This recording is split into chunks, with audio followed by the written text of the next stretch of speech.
అందరికీ నమస్కారం. Epic story లైన్స్కు స్వాగతం. 5 ప్రశ్నలు అనే కథని మొదలు పెడుతున్నానండి.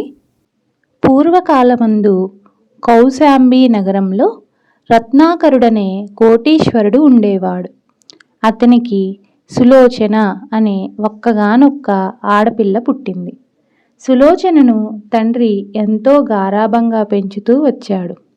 అయితే తనకు మగ సంతతి ఎవరూ లేకపోవడం వల్ల తన అనంతరం పిల్లల క్షేమం కనుక్కునే వాళ్ళు లేరు కదా అనే పెద్ద బెంగ పట్టుకుంది.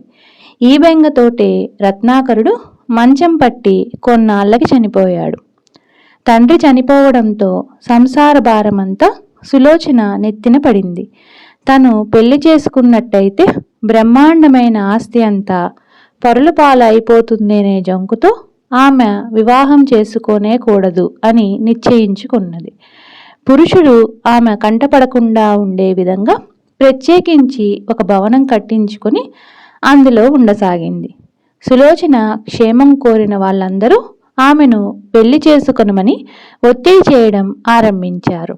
వారి మాట తీసివేయడానికి వీలు లేదు. తనక పెళ్లాడడం ఇష్టం లేదు కనుక బుద్ధిమతి అయిన సులోచన ఒక ఏర్పాటు చేసింది. 5 ప్రశ్నలు వేస్తాను. వీటికి ఎవరైతే సరి అయిన సమాధానం చెప్పగలరో వారిని పెళ్లాడతాను అని ఆమె అనేసరికి అందరూ బాగుందంటే బాగుందన్నారు. ఈ వార్త తెలిసి దేశ దేశాల నుంచి పరాక్రమవంతులైన రాజకుమారులు ఎంతోమంది వచ్చారు. వచ్చిన వారంతా ఆమె వేసిన మొదటి ప్రశ్నకి జవాబు చెప్పడం మా తరం కాదు అంటూ వచ్చిన దారినే పోతూ వచ్చారు. సులోచనకు కావలసింది ఇదే కదా. అసాధ్యమైన ప్రశ్నలు ఇచ్చినట్టయితే ఎవళ్ళు జవాబులు చెప్పలేరు కదా. అటువంటప్పుడు నా నోటితో నేను అనకుండానే పెళ్లి సమస్య తప్పిపోతుంది కదా. నా ఏర్పాటు సబబుగా ఉన్నప్పుడు నా క్షేమం కోరిన వాళ్ళు కూడా నా యందు తప్పు ఎంచలేరు కదా అని ఆమె ఉద్దేశం. ఈ ఉద్దేశంతోనే సులోచన కష్టాతి కష్టమైన ప్రశ్నలు కల్పించింది. చాలామంది రాజకుమారులు జవాబు చెప్పలేక తల ఉంచుకొని వెళ్ళిపోయిన తరువాత చివరకు ఒక రోజున నేపాల రాజకుమారుడైన ధీరసింహుడు సులోచనను చూడవచ్చి ఆమె మొదటి ప్రశ్న ఏమిటో చెప్పమన్నాడు. అందుకు ఆమె కొన్ని సంవత్సరాలుగా ఎక్కడి నుంచో ఈ రాజ్యంలో ఒకసారి చూశాను కానీ మరీ ఒకసారి చూడాలని ఉన్నది అనే మాటలు వినిపిస్తూ ఉన్నాయి. ఈ మాటలు ఎక్కడి నుంచి వస్తున్నవో వాటి అంతరార్థం ఏమిటో ఆ వివరాలు కావాలి అని చెప్పింది. ధైర్య సాహసాలే జీవితంలో ప్రధానంగా పెట్టుకున్న ధీరసింహునికి ఈ ప్రశ్న అసాధ్యమనిపించలేదు. అందుచేత తను తప్పక సమాధానం చెప్పగలనని నమ్మపలికి ఆమె వద్ద గడువు తీసుకొని తూర్పు దిక్కుగా బయలుదేరాడు. ధీరసింహుడు పోయి ఒక కీకారణ్యం ప్రవేశించాడు. కొంత దూరంలో నక్క దంపతులు గొల్లుమని ఏడవడం వినపడింది. వాటి వద్దకు వెళ్ళి ఎందుకు ఏడుస్తున్నారు అని అడిగాడు ధీరసింహుడు. అందుకు అవి, అయ్యా, ఇక్కడికి కోసెడు దూరంలో ఒక కొండ, ఆ కొండలో ఒక గుహ, ఆ గుహలో ఖడ్గమృగం అనేటటువంటి విచిత్రమైన జంతువు ఉన్నది. అది మమ్మల్ని బతకనీయకుండా ముక్కు మీద ఉండే తన వాడి కొమ్ముతో పొడిచి చంపుతూ ఉంది అని చెప్పే వరకు ధీరసింహుడు తక్షణమే బయలుదేరి ఆ గుహ వద్దకు చేరుకున్నాడు. అతను వెళ్ళేసరికి ఖడ్గమృగం గాఢంగా నిద్రిస్తూ ఉంది. నిద్రిస్తున్న ప్రాణిని చంపడం పౌరుషవంతునికి తగదని ధీరసింహుడు ఆ గుహ బయటకు వచ్చి ద్వారం పక్కనే ఉన్న ఒక చెట్టు పైన పొంచి ఉన్నాడు. మరి కొంతసేపటికి ఖడ్గమృగం లేచి గుహలో నుంచి బయటకు వచ్చింది. ధీరసింహుడు అమాంతం దాని మీదకు దూకి తను తెచ్చుకున్న గొడ్డలితో దాని తల బద్దలు కొట్టాడు. ఖడ్గమృగం గిలగిలా తన్నుకొని చచ్చింది. ధీరసింహుని సమయోచితానికి సాహసానికి సంతోషించి నక్క దంపతులు, రాజకుమార, నీ ఉపకారం మేమెన్నటికీ మర్చిపోలేము.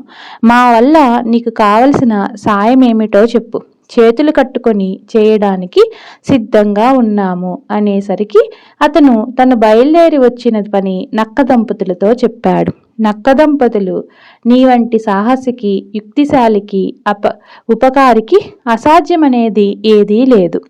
నీకు తప్పకుండా జయమవుతుంది అంటూ కృతజ్ఞతను తెలిపి అడవి దాటే వరకు అతని వెంట వెళ్ళి అక్కడి నుంచి ఎడమ చేతి వైపు వెళ్ళమని సలహా చెప్పాయి.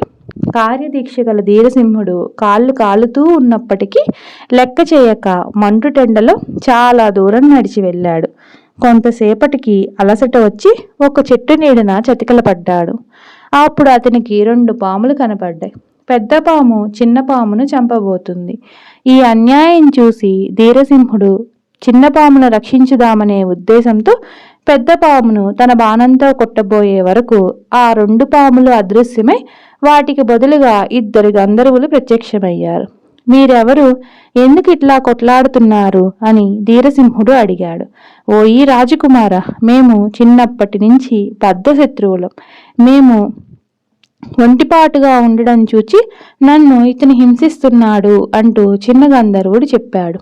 అప్పుడు ధీరసింహుడు వారిద్దరికీ శుద్ధులు చెప్పి రాజీ కుదిర్చే వరకు వారు అమితంగా సంతోషించి, రాజకుమార, ఇన్నేళ్ల బట్టి మా మధ్యన ఉంటున్న వైరం పోగొట్టినందుకు నీకు ఎంతైనా కృతజ్ఞులం. మేము మీకు చేయగల సహాయం ఏదైనా ఉంటే చేసి కొంతవరకైనా రుణం తీర్చుకుంటాము, చెప్పు అంటూ అతని ఎదుట చేతులు జోడించి నుంచున్నారు. ధీరసింహుడు తను వచ్చిన పని వెల్లడి చేయగా, ఈ ప్రశ్నను గురించి మేము విన్నాము. దీనికి జవాబు చెప్పడానికి నిజంగా నీవే తగిన వాడవు. కొంచెం ముందుకు వెళ్ళి కుడివైపు మళ్ళినట్లయితే ఒక కొలను కనిపిస్తుంది. ఆ కొలను చేరుకున్నావంటే తర్వాత ఏం చేయాలో సులువుగా తెలుస్తుంది. నీకు తప్పక జయం కలుగుతుంది అని చెప్పి గంధర్వులు కొలనుకు దారి చూపించారు. దీక్షాపరుడైన ధీరసింహుడు గంధర్వులు చెప్పిన దారినే వెళ్ళి కొంచెం సేపటికల్లా కొలను చేరుకున్నాడు. విశ్రాంతి కొరకు అతను గట్టు మీద కూర్చునేసరికి కొలను లోపలి నుంచి అపురూప సుందరమైన ఒక నాగకన్య వచ్చి ధీరసింహుని చేయి పట్టుకొని లోపలికి తీసుకుపోయింది. లోపల ఒక రమణీయమైన తోట ఉన్నది. కనుపండువ చేసే ఆ పచ్చటి చెట్ల మీద రకరకాల ఫలములు పండి సిద్ధంగా ఉన్నాయి. ఆ ప్రదేశంలో మధ్య మధ్యని సెలయేళ్లు గానం చేసుకుంటూ ప్రవహిస్తున్నాయి. నేలంతా పచ్చలతో తాపటం చేసినట్టున్నది. వృక్షాలన్నీ బంగారు రంగుతో మిలమిలా మెరిసిపోతున్నాయి. ఇవి దాటుకొని పోగానే ఒక దివ్య భవనం కనిపించింది. ధీరసింహుని ఆ భవనంలోకి తీసుకుపోయింది నాగకన్య. అక్కడ ఒక పెద్ద హాలు. ఆ హాలు మధ్య నుండే నవరత్న ఖచ్చితమైన సింహాసనం మీద కూర్చోపెట్టింది. హాలు 4 వైపులా గోడలకు అందమైన రాజకుమార్తెల ఫోటోలు వేలాడుతున్నాయి. ఒక చోట మాత్రం ఒక పటానికి సరిపడేంత ఖాళీ స్థలం కనపడింది. అతను ఈ పటాలు వింతగా చూస్తున్నంత లోపే తనను ఆహ్వానించిన నాగకన్య కూడా ఒక పటంగా మారిపోయి ఆ ఖాళీ జాగాను పూర్తి చేసింది. ఇప్పుడు ఆ హాలులో ధీరసింహుడు తప్ప మరెవ్వరూ లేరు. అతనికి చాలా ఆకలి వేసే వరకు గద్దె దిగి తోటలోకి వెళ్ళాడు. తోటలో ఎన్ని రకాల పండ్లు కోసుకొని తిన్నా ఆకలి తీరలేదు. అక్కడి సెలయేళ్లలోని నీళ్లు ఎన్ని తాగినా దాహం తీరలేదు. అప్పటికి చీకటి పడినందువల్ల అతను మళ్ళీ దివ్యభవనంలోకి వెళ్ళాడు. అతను వెళ్ళేసరికి దీపాలు వాటంతట అవే వెలిగాయి. గోడలకు వేలాడుతున్న పటాలన్నీ నిజమైన నాగకన్యలుగా మారిపోయి వారందరూ ధీరసింహుని చుట్టూ చేరి గానం చేస్తూ నృత్యం చేయసాగారు. ఆ రాత్రల్లా వాళ్ళు నృత్యం చేశారు. తెల్లవారేసరికల్లా ఆ కన్యలందరూ మళ్ళీ పటాలలో బొమ్మలుగా మారిపోయి గోడలకు వేలాడసాగారు. అటు తర్వాత అక్కడనే ఉన్న గోడ కన్నంలో నుంచి చీమల బారు పాకుతూ బయటకు రావడం కనపడింది ధీరసింహునికి. అతను కన్నం దగ్గరకు వెళ్ళి గోడను తట్టే వరకు అక్కడ బోలుగా ధ్వనించింది.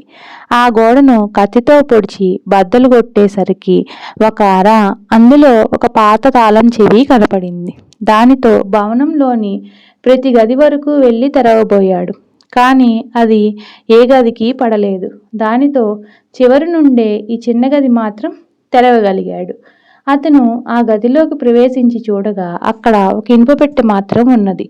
ఆ పెట్టె తాళం చెవి ఎక్కడైనా దొరుకుతుందేమోనని అతను చోటంతా వెతికాడు. కానీ ఎక్కడా తాళం చెవి కనిపించకపోయేసరికి ధీరసింహుడు నిరాశ చెంది మరలిపోతూ ఉండగా అతని కాలు నేల మీద ఒక మీట మీద పడింది. కాలు మీట మీద పడిపోవడంతోనే ఇనుప పెట్టె గభీమని తెరుచుకుంది. అప్పుడు ధీరసింహుడు ఆ ఇనుప పెట్టెలో ఏమున్నదా అని చూచాడు. దాంట్లో ఒక రాగిరేకు తప్ప మరేమీ లేదు. ఆ రాగిరేకు పైన ఇలా రాసి ఉంది: ఇదంతా మాయ. ఎవడైతే ఈ తోట మధ్యని ఉన్న బంగారు చెట్టును పెళ్లగిస్తాడో అతను ఈ మాయను తెలుసుకోగలుగుతాడు. ఇది చూడగానే ధీరసింహుడు ఉత్సాహంతో తోటలోకి వెళ్ళాడు. రాగిరేకు పైన రాసి ఉన్న విధంగా బంగారు చెట్టు ఆ తోట మధ్యలో కనిపించింది. అతను దాన్ని పెళ్లగించలేకపోయాడు. మళ్ళీ నిరాశ చెంది తిరిగిపోతూ ఉండగా ఆ చెట్టు పక్కనే అటువంటిది ఒక చిన్న బంగారు చెట్టు కనిపించింది.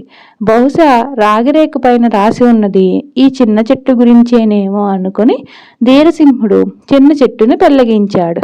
చిన్న చెట్టు పెళ్లగించడంతో పెళ్ళపిలా ధ్వని చేసుకుంటూ పెద్ద చెట్టు దానంతట అదే పడిపోయింది. ఈ పెద్ద ధ్వనికి ధీరసింహుడు స్పృహ తప్పి పడిపోయాడు.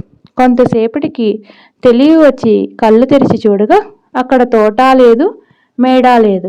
పటాలలో వేలాడుతున్న నాగకన్యలు మళ్ళీ బిలబిలమంటూ వచ్చి అతన్ని చుట్టుముట్టారు. ఇప్పుడు ధీరసింహుడు, మీరెవరు? ఈ మాయ అంతా ఏమిటి అని వారిని ప్రశ్నించాడు. అందుకు వారు, ఇక్కడికి 10 యోజనాల దూరంలో ఉన్న మాయావతి పట్టణ రాజకుమార్తెల. మాకు యుక్త వయసు రాగానే పెళ్లి చేయమని మా తండ్రి గారిని కోరగా ఆయన మా పైన కోపగించి మమ్మల్ని అందరినీ ఈ భవనంలో బంధించాడు. అయితే మా గతి ఇంతేనా అని అడిగే వరకు మిమ్మల్ని ఎవడైతే ఈ మాయ నుంచి విడిపించగలడో వాడే మీకు తగిన వరుడు. అటువంటి సమర్థుడు లభించే వరకు కనిపెట్టుకొని ఉండి వివాహం ఆడవచ్చు అంటూ సలహా ఇచ్చాడు. ఈ మాయను తెలుసుకోగలిగిన పురుషుడివి నీవొక్కడివే ఈనాటికి కంటపడ్డావు కనుక మమ్మల్ని పెళ్లాడవలసింది అని కోరారు. వారి కోరిక విని ధీరసింహుడు, ఓ నాగకన్యలారా, మీ కథ తెలిసి సంతోషించాను. కానైతే నేను ఇప్పుడు ఒక ముఖ్యమైన రాజకార్యంలో మునిగి ఉన్నాను. అందుచేత పెళ్లి సంగతి తలచడానికి వ్యవధే లేదు. కాబట్టి మీరు మరెవరినైనా చూచుకొని పెళ్లాడండి అని చెప్పి తన దారిన బయలుదేరాడు. కానీ ఇంత నిష్కర్షగా చెప్పినప్పటికీ నాగకన్యలు అతనిని వదలలేదు. వారు కూడా ధీరసింహుని వెంట పోసాగారు. అలా ముందు ధీరసింహుడు, అతని వెనక నాగకన్యలు. కొంత దూరం పోయేసరికి ఒకసారి చూచాను కానీ మళ్ళీ ఒకసారి చూడాలని ఉన్నది అనే మాటలు వినిపించినాయి. ఈ మాటలు వినిపించగానే నాగకన్యలు మాత్రం వెంటనే తిరిగి తమ భవనానికి మరలిపోయారు.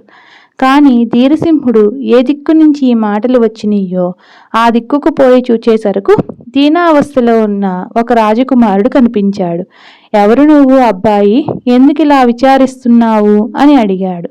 ఆ రాజకుమారుడు, ఈ మాయామందిరంలో ప్రవేశించిన వాళ్ళల్లో నేను ఒక్కణ్ణి. అక్కడ ఉండే నాగకన్యల్లో ఒక ఆమెను ప్రేమించాను.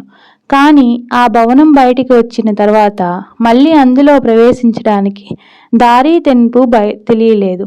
నా కోరిక తీరని కోరికగా నిలిచిపోయింది అని తన కథ వివరించాడు. అప్పుడు ధీరసింహుడు ఆ రాజకుమారుణ్ణి వెంట పెట్టుకొని నాగకన్యలు ఉండే భవనంలోకి తీసుకువెళ్ళి తన ప్రజ్ఞ వల్ల ఆ రాజకుమారుడు ప్రేమించిన నాగకన్యతో పెళ్లి ఏర్పాటు చేసి పుణ్యం కట్టుకున్నాడు.